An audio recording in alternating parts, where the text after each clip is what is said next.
তার মানে গেরিনার এই গোপন ঘর থেকে আমাদের ম্যাপের ভিতরে 500 করে কয়েন পাঠানো হয়। এই গোপন জায়গার কথা কেন আগে আমরা জানতাম না? আপনি কি জানেন এই টাওয়ারের এই দরজা কেন এভাবে বন্ধ করা? গেরিনা আমাদের কাছ থেকে কি লুকাচ্ছে?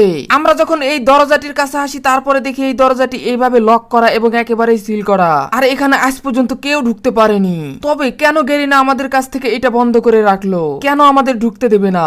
এর পিছনে মূলত কি রহস্য রয়েছে সেটা আজকে আমরা জানবো। আমরা এই দরজার সাথে একটা সিল দেখতে পেয়েছি, ওখানে একটা ক্লু দেওয়া আছে যে এটা পোর্টালের মাধ্যমেই এর ভিতরে ঢোকা যাবে, আর সেই পোর্টালটি রয়েছে এই পাহাড়ের নিচে। তবে আমাদের ধারণা ঠিক নাকি এটা আমাদের যাচাই করার জন্য আমরা কিন্তু এখানে অনুসন্ধান চালাচ্ছি। তবে শেষ পর্যন্ত আমরা এখানে খুঁজে খুঁজে দেখবো যে আসলে পোর্টালটি কোথায় গেরিনা লুকিয়ে রেখেছে, যেখানে আমরা আসলে খুঁজে পাবো এবং সেই বদ্ধ ঘরে যেতে পারবো। আমি এই পাহাড়টির নিচে, পানিতে, উপরে সব জায়গায় খোঁজাখুঁজি করতেছি, কিন্তু আশেপাশে তেমন কিছুই পাচ্ছি না। তোমরা জানো ইতিপূর্বে এখানে আমরা অনেক কিছুই দেখেছি, আবার অনেকবারও এসেছি, কিন্তু এখন পর্যন্ত এখানে কোনো কিছুই খুঁজে পাওয়া যায়নি। তবে আজকে আমি একেবারে ভালোভাবে খোঁজাখুঁজি করতেছি, একেবারে এগুলো সুড়ঙ্গ যত যা আছে সবকিছু। আমি নদীর দিকে কিছুক্ষণ নীরব হয়ে তাকিয়ে থাকলাম, হঠাৎ করে পিছনে তাকিয়ে দেখি আরে ভাই এটা কি?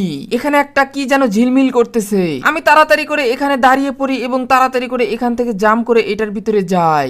এখানে যখনই আসি তারপরে দেখি আরে এটা তো টেলিপোর্ট লেখা, তার মানে অবশেষে আমরা পেয়ে যাচ্ছি, ওই ঘরেই মনে হয় নিয়ে যাবে। আবার এটা আমাদের কোনো গোলক ধাঁধাও হতে পারে। এখানে আমি যেতে পারছিলাম না, তাই দাঁড়িয়ে যখনই টেলিপোর্ট করি হঠাৎ করে দেখি আরে এটা কোন জায়গায় আসলাম আমি তাড়াতাড়ি করে আশেপাশে তাকিয়ে দেখি আরে এটা তো মনে হয় সেই টাওয়ার যেটার কথা আমি বলছিলাম। হ্যাঁ, আমি পিছন দিকে তাকিয়ে দেখি ও ভাই, আমি তো পুরাই অবাক, এটা কিভাবে সম্ভব? ভাই গেরিনা এই জন্য আমাদের দরজাটি বন্ধ করে রাখছে। এখানে লাল ড্রাম, অনেকগুলো মোমবাতি এবং অনেক কয়েনের পাহাড়। আর ম্যাচ যখন স্টার্ট নেয় তখনই আমাদের এগুলো গেরিনা পাঠিয়ে দেয় বিভিন্ন ঘরে 500 করে কয়েন। গেরিনা এবার আমি গোপন ঘরটি পেয়ে গেলাম। এখন আমি তাড়াতাড়ি করে এই কয়েনগুলো উড়াধুরা নেওয়া শুরু করে দেই। আর সবগুলো নেওয়া যাবে না, যদি আমি সবগুলো নেই তাহলে গেরিনা আমার আইডিটাকে একেবারেই উড়িয়ে দেবে। আর গেরিনা চায় না আমি তাদের এই জিনিসগুলো জানতে পারি। এখানে কিন্তু কম কয়েন নয়, এখানে অসংখ্য কয়েন, একটার উপরে আর একটা কিন্তু একেবারে স্তূপ করে রেখে দিয়েছে। ভাই রে ভাই, অবশেষে গেরিনার টাকার ঘর, টাকার খনি পেয়ে গেলাম আমি। এতগুলো টাকা গাইস, যারা যারা নিতে চাও সবাই এখানে চলে আসবে।